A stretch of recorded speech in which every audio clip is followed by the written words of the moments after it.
The F-4 Phantom was one of the fastest combat aircraft in the ranks of the U.S. Air Force, but the Soviets responded with the fastest MiG-25 interceptor aircraft in the world, which can reach very high altitudes, where no aircraft can match it, and this is what made the U.S. intelligence services search for answers. At the beginning of the Cold War between the Soviet Union and the United States of America, a new type of weapon appeared, which is the intercontinental bomber, which is aircraft with a very long range that can strike enemies with conventional or nuclear bombs anywhere in the world, and American bombers were faster and could reach high altitudes, which makes the task of intercepting them very difficult, and many types of American bombers appeared more sophisticated and advanced in the Cold War era. The Soviet Union also began responding to American bombers by developing interceptor planes capable of confronting various American bombers. And in 1964, a report from the Soviet intelligence arrived that the Americans had developed a very dangerous hypersonic bomber that had the ability to reach higher altitudes.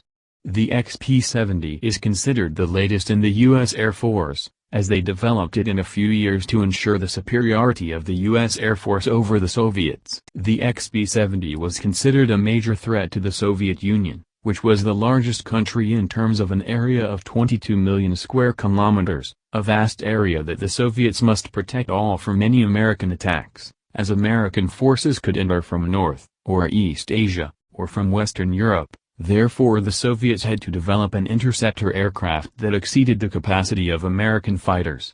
It should have a speed of Mach 3, and an altitude of more than 75,000 feet.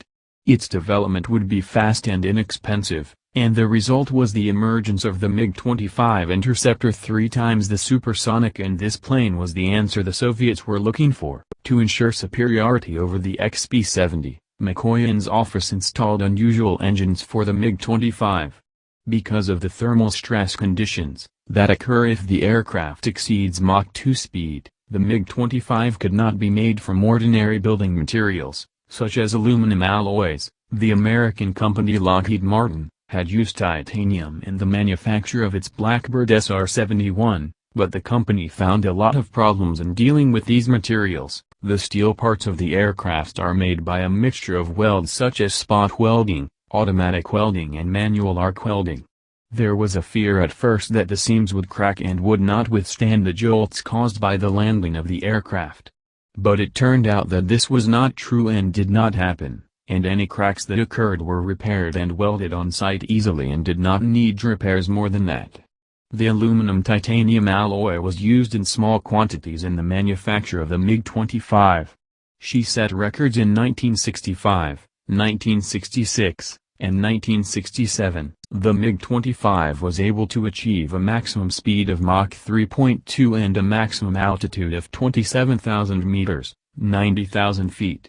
However, on August 31, 1977, a modified MiG-25 aircraft managed to achieve a height of 37,650 meters, which is the record height for any jet aircraft that relies on its engine only.